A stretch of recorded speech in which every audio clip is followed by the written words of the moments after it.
Nos habíamos trazado como objetivo hacer algún comentario sobre la charla, principalmente para ordenar las reflexiones. Generalmente cuando abordamos estos temas que para muchos son novedosos, eh, uno se va a veces como abrumado, digamos, ¿no? Es decir, uno empieza a escuchar demasiados términos que no maneja, a escuchar a distintas visiones. En particular hoy terminamos con un tema muy específico que es blockchain. Entonces, bueno, la idea era lo que nos repartimos como tarea.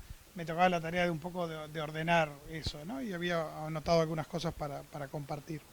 Hay un punto con el cual en lo personal vengo insistiendo, quizás para ayudar a entender esto de las muchas tecnologías que nombraba Isabel, ¿no? Es decir, estamos en un momento donde la cantidad de tecnologías que están impactando a las organizaciones son muchas, y a veces uno dice, bueno, ¿y qué tengo que hacer? ¿Tengo que abandonar lo que venía haciendo para hacer otras? ¿Cómo encaro esto? ¿No? Y una cosa que yo vengo hablando bastante es, deberíamos pensar esto como en dos capas, una capa rígida y una más flexible, ¿no? Es decir, las organizaciones seguiremos necesitando una capa rígida donde están los procesos de las transacciones que hacemos siempre, donde aparecen los RP, donde los RPA para robotización de procesos nos van a ayudar. Es decir, vamos a seguir teniendo que hacer un conjunto de actividades que son rutinarias, que hacen a la esencia del negocio, que son las que hicimos siempre, ¿no? Es decir, si yo tengo un molino, obviamente voy a seguir teniendo una actividad de molino. Es decir, por más que innove, por más que cambie, por más que la tecnología me abrume, hay ciertas actividades operativas que voy a seguir haciendo. Lo mismo pasa con los registros contables. Yo siempre digo, abrazamos una profesión que ha sobrevivido a mucho, ¿no? Es decir, Luca Pacioli, la partida doble, tiene unos cuantos años arriba y sigue siendo la misma, ¿no? Es decir, por más que metamos tecnología. Sí, eso lo he escuchado varias veces y lo quiero ver después en la cancha, porque ha sobrevivido bastante, ¿no? Entonces, la idea es, bueno, asumamos que tenemos una capa rígida en las organizaciones, con sistemas transaccionales, con registro de operaciones, donde la robotización, como decía, y los RP pueden aportar mucho, pero asumamos otra cosa que sí va a ser nueva, es que tengamos que tener capas flexibles para incorporar estas otras cosas nuevas, ¿no? Que tienen que ver con innovación, que tienen que ver con ensayo y error, que tienen que ver con probar, experimentar y ver qué podemos hacer.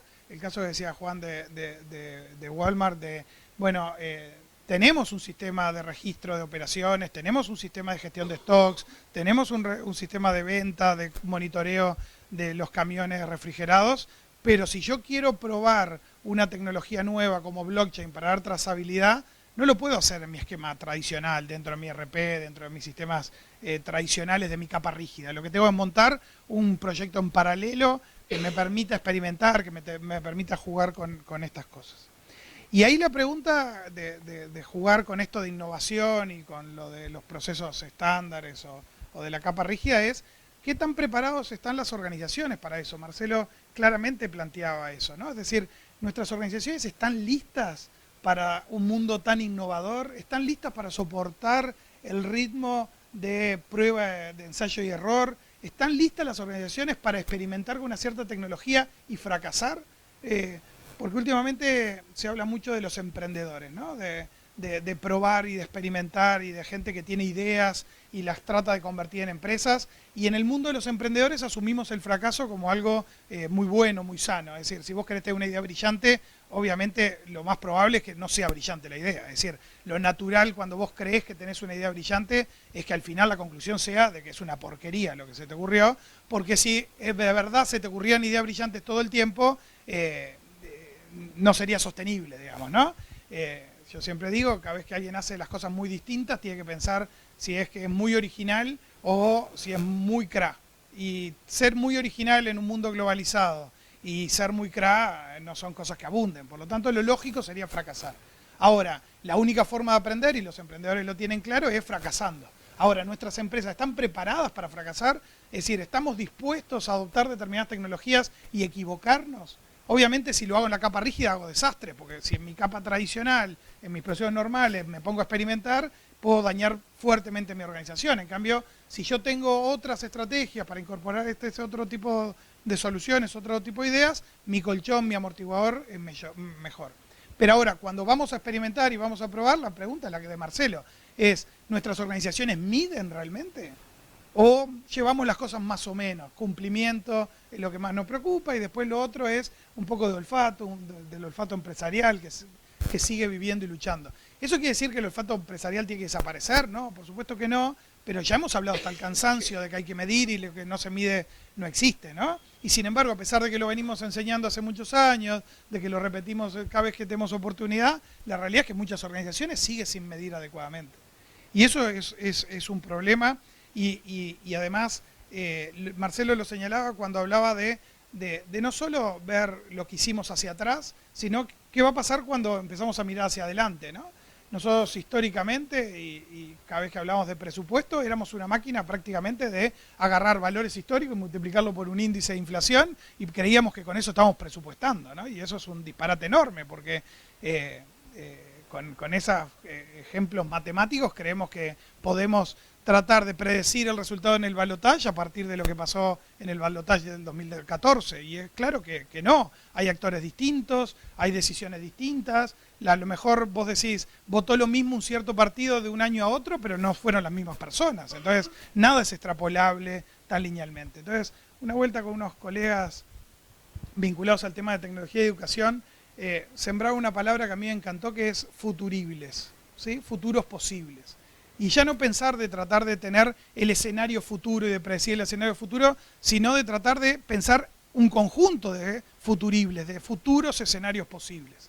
Y eso es algo que también implica medir, también implica estar atentos a manejar esas N versiones de futuros que nos desafían. Entonces, cuando hablamos de tecnologías más concretas, cuando Juan y Flavia planteaban el tema de blockchain, pedazos de desafíos aparecen ahí, ¿no? Porque en realidad lo que más nos explotó a muchos contables en la cara con blockchain, lo primero fue que hablara de criptomonedas, ¿no? Porque básicamente es una moneda, los contadores algo tenemos que ver con eso, ¿no? Hay plata, estamos nosotros, ¿no? Esa es la primera reacción.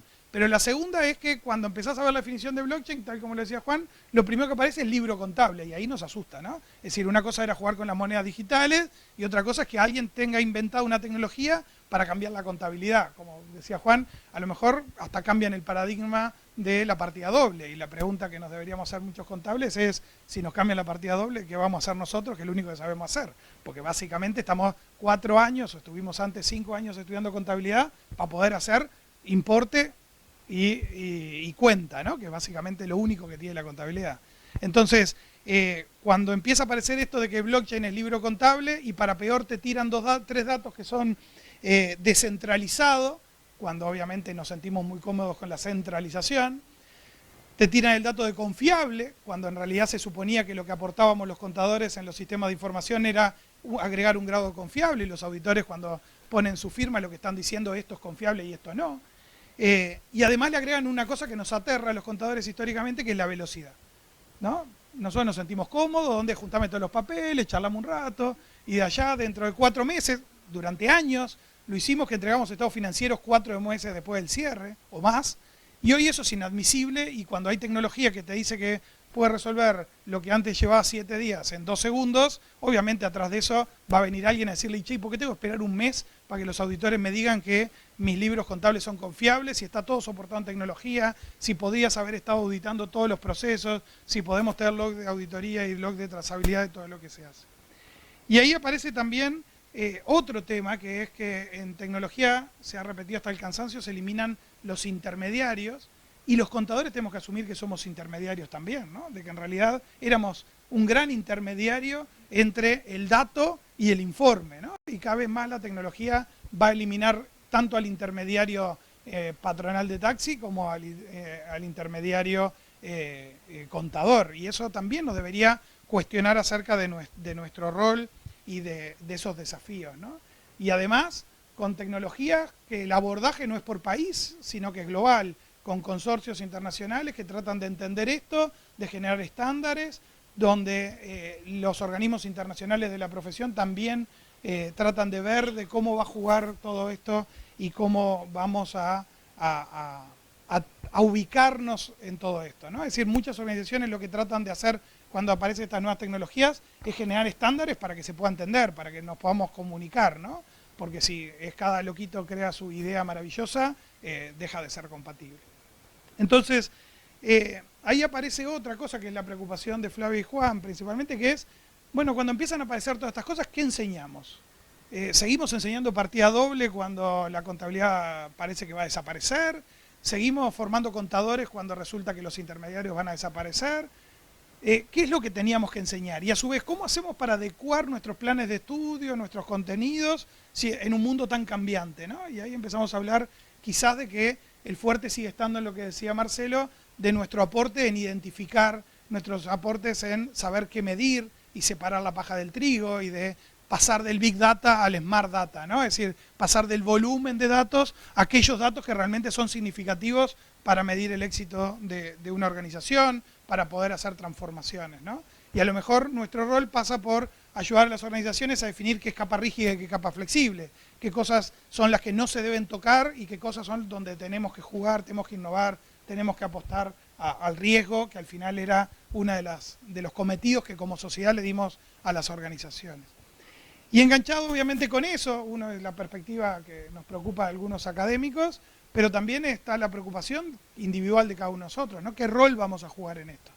¿Sí? Es decir, vamos a jugar el rol de transformarnos, de convertirnos en informáticos para atender la tecnología, vamos a convertirnos en programadores. Isabel ya tiró la toalla y dijo que ella ya no podía aprender más nada y que no se iba a poner a aprender a programar, que si no lo hizo hasta ahora no lo iba a hacer después. Bueno, obviamente ese es un camino que algunos pueden optar. En el mundo de ciencia de datos que también mencionaba Isabel, tenemos muchos contables o gente que se formó en económicas que empiezan a decir, bueno, si yo era el gestor de la información, ¿por qué voy a estar por fuera de analytics, de análisis de otro tipo de datos? Hasta ahora analizamos datos financieros, ya las normas contables le cambiaron a todo lugar donde apareciera datos financieros, le agregaron y no financieros. Es decir, todo el tiempo IFAC va a estar apuntando a ustedes tienen que trabajar como profesionales en datos financieros y en datos no financieros. Y eso que parece una tontería, porque ¿para qué le pusieron y no financieros? Era simplemente tachar financiero y poner datos. Bueno, lo que te está dando es una señal clara de que a lo mejor vos podés ser el actor principal en la gestión de la información, incluso de la que sale de Internet de las cosas, que sale de las heladeras inteligentes o que sale de un contrato de blockchain completamente distribuido. Es decir, ¿podemos movernos al análisis de datos? Sí, por supuesto, ese fue nuestro métier tradicional. Antes era solo financiero, ahora es un poco más. La otra cosa que podemos hacer es volver a un rol tradicional de ser asesores, de ser personas que ayudan a las organizaciones a entender determinados procesos. Y eso obviamente nos desafía porque nos implica a estudiar más, nos implica a entender determinados procesos, a ponernos a mirar cómo una tecnología que al principio parecía simplemente una criptomoneda para que una serie de nerds especularan con su volatilidad, a meternos en detalle para tratar de decirle a las empresas, che, prepárate porque a lo mejor acá tenés una solución a un problema que a lo mejor no conocías, ¿sí? Nosotros como país productor agropecuario y ganadero, todo el tema de trazabilidad es importante. Entonces, entender blockchain, que tiene uno de sus cometidos es trazabilidad, puede llegar a ser importante. Y por lo tanto, los profesionales vinculados a ciencias económicas, que lo que hacemos es asesorar empresas o a apoyar organizaciones para ser más eficientes y toda esa otra cosa que sabíamos, a lo mejor lo que tenemos que hacer es poner una oreja del lado de la tecnología. Y acompañar, digamos, también esa transformación que decía Isabel, ¿no? Esa transformación digital de nuestras organizaciones. A mí hay dos cosas que me gustan hacer últimamente, que es una decir, el mundo digital en realidad ya es físico. A mí a esta altura me parece que, por ejemplo, no sé, Twitter es parte del mundo físico, ya no es parte del mundo digital. Obviamente hay un componente que es digital en el sentido de tengo personas anónimas, pero cuando es tu cliente el que está en Twitter y vos lo tenés identificado, asociado a esa cuenta de Twitter con tu base de datos de cliente, ya dejó de ser digital. Eso es mundo físico, eso es un humanito que se está quejando de tus productos. Entonces ya no es mundo digital, no es algo que pasa en la nube como si fuera algo místico y maravilloso, ¿no? Entonces la transformación digital implica que nuestras organizaciones tienen que usar cosas digital muy enganchadas al mundo físico. Eso por un lado. Y la otra es lo que decía Isabel, que es ya no quedan organizaciones no digitales. Yo por el posgrado estoy muy vinculado al sector de tecnologías de la información Y lo que tiene clara la Cámara Uruguaya de Tecnología e Información es que dentro de poco no tiene sentido que exista una Cámara de Tecnología de la Información porque no va a haber empresa que no sea de tecnología de la información. Es decir, yo soy una empresa que maneja vacas y sustancialmente lo que manejo es datos. Y para manejar datos, que son de gran volumen, lo que necesito es sistemas que me permitan gestionar eso. Entonces, a lo sumo podré decir, bueno, tengo algunos proveedores que se especializan en desarrollar software. Y a lo mejor en la CUTI vuelve a ser una cámara de software. Porque el resto, la gestión tecnológica, seguramente está embebida en cada una de las organizaciones. Por ahora es un proceso, por lo tanto estamos a tiempo que, como bien decían los colegas, estar atentos a eso y sumarnos para encontrar de dónde aportar. Yo creo que las 3 charlas, las presentaciones de los 4 colegas apuntan a despertar esa preocupación, a despertar ese interés. Yo creo que sin duda lo lograron, o sea que desde ya les agradezco en nombre de la audiencia. Muchas gracias.